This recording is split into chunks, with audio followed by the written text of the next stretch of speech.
nos últimos programas, tem convidado todo o público a participar, com sugestões de temas, né? Na nossa rede social também está lá, a gente tem colocado enquetes e convidando, né, para que o público, esse programa, esse quadro, na verdade, foi feito, na verdade, para o seu público, né, para o público da revista Meu Norte. Então, por favor, participem, né, e sugiram os temas que a nossa ideia é tentar trazer e contribuir.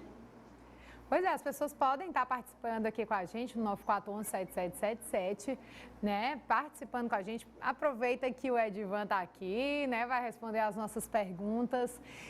Mas como é que o empreendedor ele deve avaliar o seu negócio, né? Como é que ele deve aproveitar e estar em casa, organizar a contabilidade para ver aí se a conta está fechando e com saldo positivo? Vamos lá, Larissa. Há diversas formas, né, de você avaliar a sua empresa. Quando você fala, como é que eu vou avaliar o meu negócio, né? Então, dentro do mundo das finanças, né, a gente vai procurar trazer para a questão, para a abordagem econômica e financeira.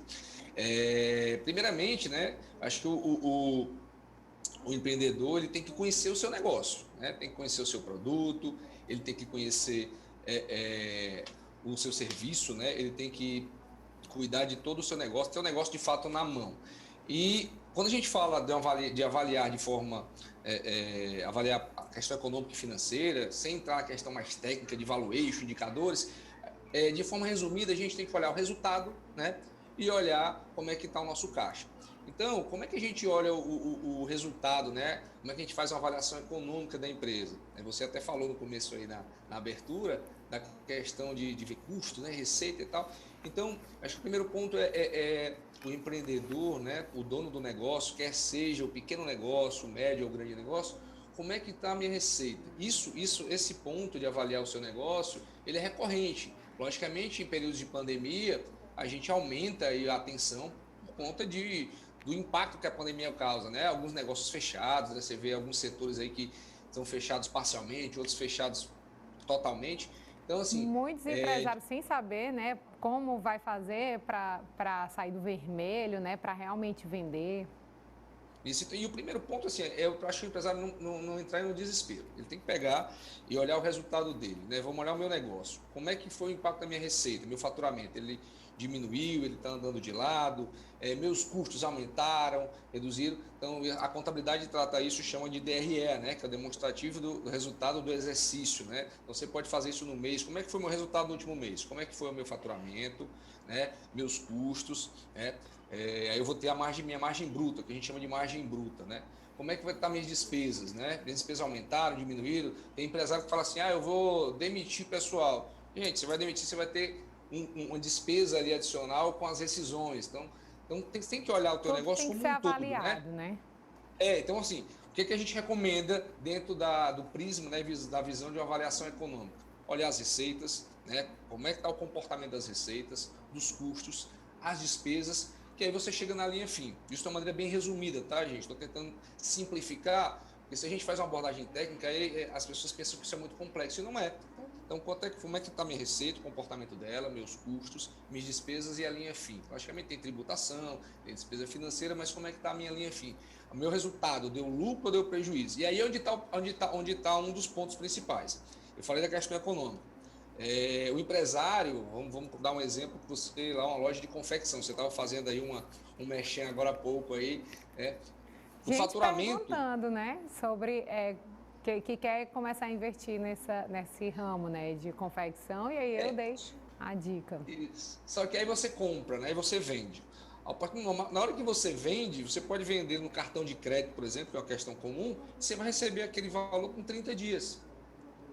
Então, nós falamos do DRE, falamos de avaliar o resultado da empresa e do seu negócio. Mas o ponto para mim que é crucial, e nesse momento se faz mais necessário ainda, é a atenção ao fluxo de caixa. Como é que está o meu caixa? Eu tenho dinheiro em caixa? Como é que está essa equação, né? Do valor que entra, né, no meu caixa e do valor que eu saio. O que é que eu recebo efetivamente, que é uma diferença do que eu vendo para o que eu recebo. O que eu vendo é receita, é faturamento. Só que o exemplo que eu dei, se eu vender no cartão de crédito, por exemplo, eu só vou receber daqui a 30 dias.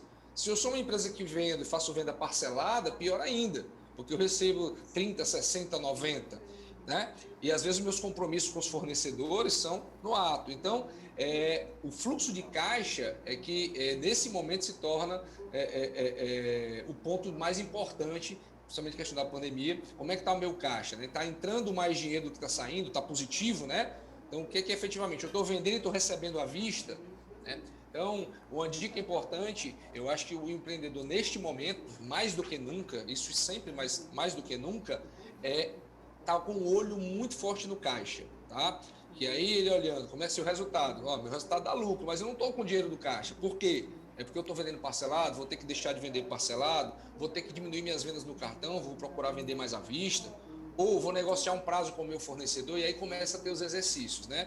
E aí, para isso, a gente recomenda, se o empreendedor precisar de algum apoio, e aí buscar de fato um apoio profissional, um apoio qualificado, né? Bem Parcerias faz esse acompanhamento, mas você tem aí o Sebrae, você tem diversas formas, os financeiros das empresas médias aí têm condições também desse apoio, logicamente auxiliados e orientados, mas é importante, nesse momento, olhar os resultados e olhar o caixa. Tá? O fluxo de caixa nesse momento é o coração. Coração, pulmão, são órgãos vitais aí. E qual é a melhor forma, né, para quem vai, para a pessoa se organizar em casa? É escrevendo em planilha, no computador, é em aplicativo, é caderno? Qual é a melhor forma da pessoa se organizar, assim, para, né, para atingir, né, essa marca de saber se está ganhando mais, se está ganhando menos, se está dando prejuízo, como é que vai negociar? Hoje, Larissa, com o mundo na palma da mão, né, é simples, né, eu cito sempre, gosto de citar órgãos oficiais, ou então com apoio que tem Sebrae, tem Banco Central, geralmente eu cito isso aqui no programa. Você tem planilha já pronta, só no preencher, você tem aplicativos, né, mas a ferramenta é uma coisa, né, a disciplina e o conceito, né, o empreendedor precisa entender antes de partir para a planilha, antes de partir para o caderno, porque essas anotações podem... Muita gente hoje, principalmente o empreendedor pequeno, ainda faz isso no caderno, né? Pasme, mas é a nossa realidade e não está errado, né? Precisa ter o controle. Então, o empreendedor pode ir, a gente na nossa rede social tem um Linktree lá, tem um link, você pode clicar e mandar uma mensagem, a gente tem algumas planilhas, a gente pode compartilhar sem problema nenhum. Olha aí, olha a dica aí, então, tá? Pro pessoal já. Mas o controle do caixa, nesse momento, é muito importante, tá? E o empreendedor, às vezes, ele está com dinheiro no resultado da operação, o resultado, né? A operação não está dando lucro, então ele está vendendo muito. É muito comum, Larissa e telespectadores, a gente olhar, eu pergunto para alguns empreendedores como é que ele avalia o negócio dele, ele fica mudo, tá? Ou então ele fala assim, tá muito bom, eu pensei que a pandemia fosse me atrapalhar, mas eu estou vendendo mais. Às vezes vender mais é um problema. A gente não vai entrar aqui numa discussão muito complexa, mas às vezes vender mais é um problema. Se eu estou vendendo mais, mas é parcelado em 10 vezes e o meu fornecedor eu tenho que pagar à vista, eu vou ter que bancar isso, né? Aí geralmente é com banco, é com o mercado financeiro e as taxas de juros agora a tendência de crescimento, a gente falou isso no último programa. Enfim, então acho que a principal dica é você de fato controlar o caixa.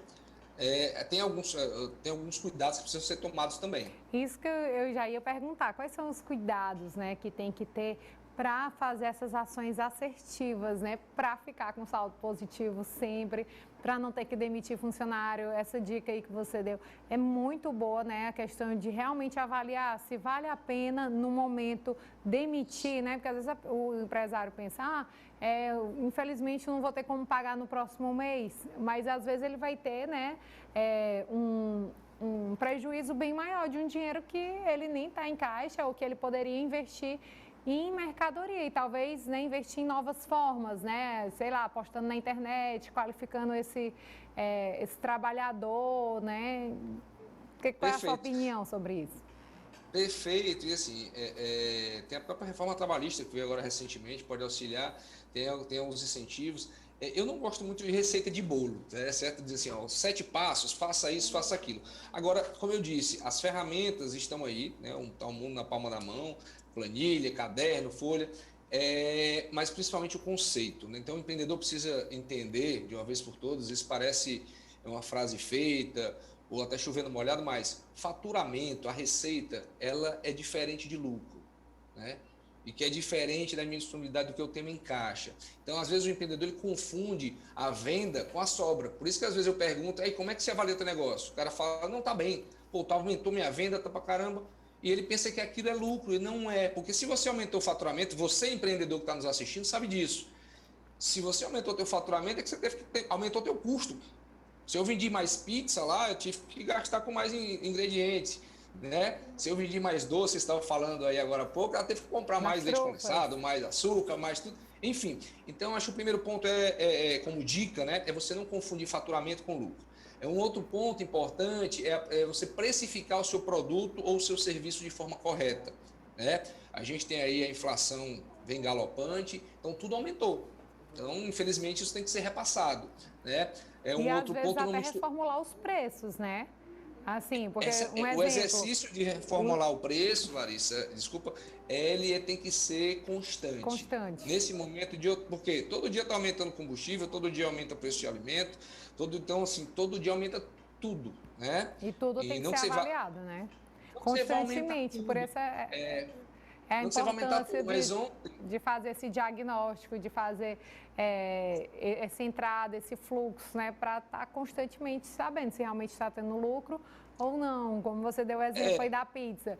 Não pode continuar cobrando R$40 se o preço do trigo, do leite, da carne, né? Do frango aumentar. Um outro crime, e aí desculpa até, mas é um crime mesmo, que o empreendedor comete às vezes, até por falta de orientação, ou por achar que não tem a capacidade de organizar, mas ele mistura o bolso, que a gente chama. Né? Ele movimenta as contas e as despesas pessoais dele, misturado com o da empresa e vice-versa. Então, isso é complicado, porque você não consegue ver o que é resultado da empresa, o que é dinheiro da empresa e o que é dinheiro meu. Então, empreendedor, defina o seu prolabore. Né? Defina o seu prolabore, o seu salário, né? O seu prolabore da empresa, estilo lá. E você falou aí da questão de diagnóstico, aquilo que a gente faz, né? É um diagnóstico econômico-financeiro. A gente trouxe aqui para simplificar a questão de avaliar o seu negócio. Mas justamente isso, é diagnosticar, é fazer uma leitura de como é que está o teu negócio. Eu acho que a última dica, em termos de cuidados, se você não tem, de fato, as condições, ou acha que não está, ou então quer, na verdade, ter um apoio, ter uma certificação melhor daquilo que você está olhando, procure uma ajuda, né? Falei da internet, mas tem empresas especializadas. No caso da EB Parcerias, nós somos empresas especializadas em soluções de negócio, então estamos à disposição. A gente compartilha aqui nosso aprendizado, nosso conhecimento, mas estamos de portas abertas aí para o empreendedor, para as médias empresas, que é o nosso foco de atuação. E tem internet, você tem, então, dá uma olhada nisso daí, porque o que eu estou falando aqui são cuidados de fato para você manter o seu negócio de pé, não só por conta da pandemia, tá? Então, esses cuidados que eu falei aí, eu acho que como dica é a questão de faturamento, não confundir, precificar corretamente o exercício, não misturar conta pessoal com conta da empresa, né? E isso é de suma importância, tá bom? E a gente tem pergunta de telespectador, e uma pergunta super interessante. Olha aí, bom dia, Larissa, pergunta qual a importância do capital de giro? É o Luiz de Regeneração, ele diz que tem essa dificuldade, né, de manter o capital de giro da empresa dele. Qual é a sua dica para esse empreendedor? Um abraço aí para o Luiz de Regeneração. Não conheço o Luiz, mas a cidade aí já recém-nascido morei. Meu pai inaugurou uma agência aí, o Banco do Brasil em Regeneração, há 40 anos. Lembrança boa. Meu pai deve estar nos assistindo e deve estar feliz com a pergunta. O capital de giro é o que mantém viva a empresa, né? É o que você precisa, como o nome diz, né? Capital de giro. É o dinheiro que eu preciso para girar a minha operação, né? Então, o empreendedor precisa saber, de fato, e aí é um ponto muito importante, tá, Luiz? Nosso empreendedor não sabe qual a necessidade de capital de giro dele. Como é que eu calculo isso? Vou dar um exemplo simples aqui, tá? E aí, para não estender, mas, empreendedor, toma nota aí. Vê quanto é que você, no caso aí de quem vende mercadoria, trabalha com produto. Quanto é que você tem de contas para receber? Quanto é que você tem de estoque na tua conta, no teu negócio? Soma isso. E aí, diminui do que você tem de dívida com o fornecedor. Em média, você tem esse resultado aí, vai ser em média, logicamente, de uma maneira muito simplista, tá? Porque a conta de necessidade de capital de giro, que é o nome técnico disso, é uma conta mais específica, mas você já te dá um norte de que isso é o valor que você precisa girar na tua operação mês a mês ou no período que você estiver calculando isso, tá?